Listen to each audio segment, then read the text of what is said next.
Justin Trudeau and Rachel Notley have, through media leaks and spokespeople, suggested that one of the things that they're considering to build the Trans Mountain Pipeline is to bail it out in some form or another.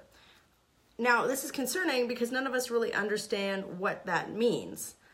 And frankly, the last time a Trudeau tried to nationalize the energy sector, things went less than successfully. So call me skeptical, but I think this is an important conversation to have and to understand, because I think that this is probably where the socialists who are in power in Alberta and in Ottawa want the conversation to go right away.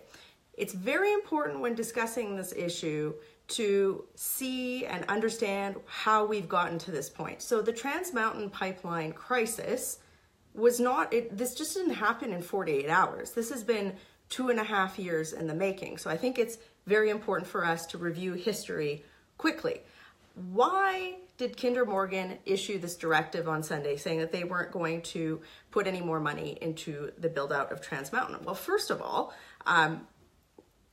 Justin Trudeau has completely undermined any sort of value in the energy sector. And how has he done that? He's got the tanker moratorium, Bill C-69. This is this bill that creates so much uncertainty in the environmental review process that the Industries Association itself said that no more pipelines would be built in Canada. He has completely failed to even allude to the fact that we should be upholding the rule of law when it comes to protesters. Certainly, I could point to 2 members of parliament that this would apply to. And also, there have been other major pipeline projects that Trudeau has just failed to do anything about. So if you look at KXL or Keystone XL, when Barack Obama vetoed that project, where was Justin Trudeau saying, no, no, no, we want that project? He was nowhere. What did he do with Energy East? Justin Trudeau just completely let Energy East be scuttled by people who oppose the development of our energy sector. And Northern Gateway Pipeline. Northern Gateway Pipeline had been approved with, I think it was over 240 conditions through a robust environmental regulatory process. And the company had, put billions of dollars, well, millions of dollars for sure, into the review process. And then Justin Trudeau just said with a wave of his magic wand, no, I'm going to make a political decision and overturn this review process. And what that sends a message to industry is like, well, there's no certainty in this. And these aren't small projects. Some of you that own a small business think about how much due diligence you undertake to make a relatively small business decision, let's say $10,000 or $20,000. Think about a board of directors who's trying to decide whether or not they put $7+ billion into a project. So all of these uncertainties have come to the forefront because Justin Trudeau has created an environment in which you cannot build energy infrastructure in Canada. So now, when I hear that where he wants to go with this and where Rachel Notley wants to go with this is using your tax dollars to bail out or buy, I don't know, it sounds like nationalize this pipeline, I've got some questions. And here they are. First of all, why should we trust 2 people that, remember this? Remember when about 1.5 years ago, 2 years ago, they said, we're going to take some of your money, actually a lot of your money, in the form of a carbon tax, and that is going to buy social license. So at that point in time, to me, Trudeau and Notley have already had one kick at the can in taking your tax dollars to build out a pipeline, right? Because remember, it was carbon tax equals social license equals pipelines will get built out. Clearly, that did not happen, and worse off, you're worse off. We've seen, decline in business because of this. It's created more uncertainty in the energy sector, and there's no pipelines being built. In fact, pipelines are being removed off the table. So call me skeptical again, but I just have a problem with Justin Trudeau saying we should use tax dollars to backstop this without any sort of understanding on, and here's the next point, how this thing is going to actually get built, even if we bail it out. That's the big question here.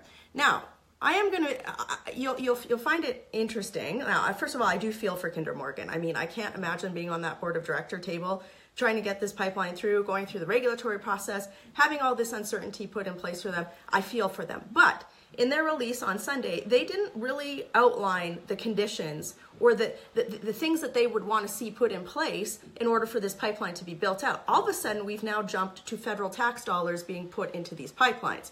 How is that going to overcome the rule of law issue with regard to protests? The fact that Premier Horgan has signaled he's going to do everything possible to tie up decisions around the pipeline in the courts. I mean, for them to just jump to that and not talk about things like invoking Section 9210C of the Constitution Act, which would give the government the right to, overcome this, I think it's a problem. I haven't seen Justin Trudeau say, Horgan, anything that you put forward in the BC court, we're going to directly refer to the Supreme Court because we want to give certainty to this project. Like, I just haven't seen anything. In fact, we've seen 2 disastrous press conferences from his ministers where they've put nothing on the table. Nothing. They held a press conference to say, oh, well, what options are on the table? Nothing's on the table. When you've got the entire parliamentary press gallery yelling, you've got to be kidding me, there's a problem.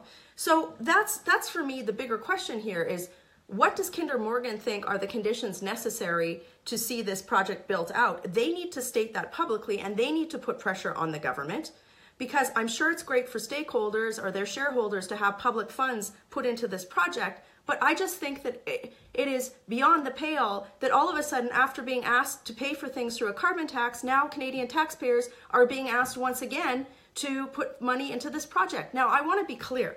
This project is of national interest.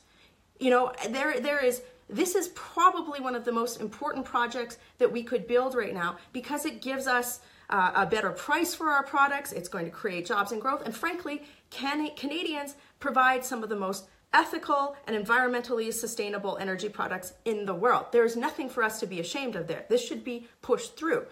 The bottom line is what this is political calculus for Justin Trudeau. Yesterday, his 2 Alberta ministers, Harjit Sajjan and Jody Wilson-Raybould, refused to say whether or not they supported the build-out of the pipeline. So what's happening for Trudeau is he's got members of parliament in in British Columbia who are saying, I might lose my seat if we build this out. That's a concern. I want to keep my job. But what these members of parliament have to understand is that when you are representing Canada as an elected official, sometimes you have to make decisions that aren't necessarily easy from a political perspective, but they're the right thing to do, right? I'm sure many of you would like me just to stand here and say, hey, let's just pump all of this money into it. Let's just get it built no matter what the cost. I have to ask these questions because I have a fiduciary responsibility to look after your tax dollars. And Justin Trudeau needs to understand this. Rachel Notley needs to understand this. Horgan needs to understand this. And for me, the frustration is that we're jumping to spending tax dollars once again when we just haven't used any political will.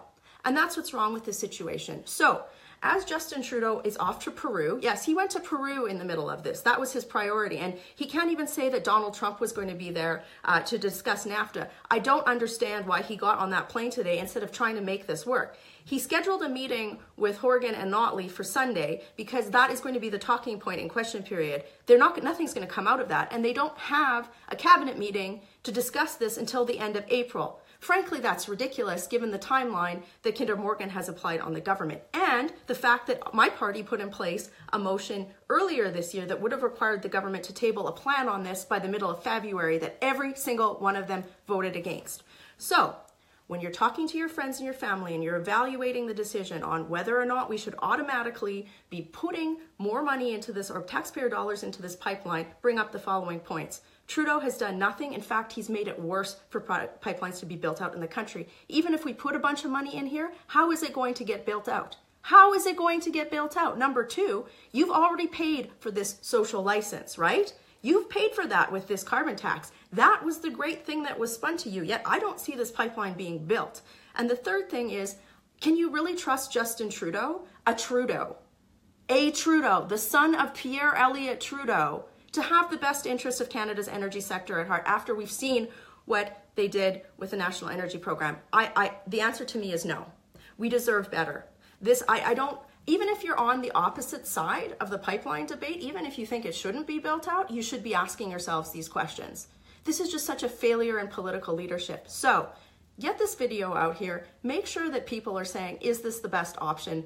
And make sure that we're actually holding our politicians to account on this. I will continue to do that. I'm having a town hall meeting tonight in my riding, and certainly this is going to be a topic of much discussion when the House resumes on Monday.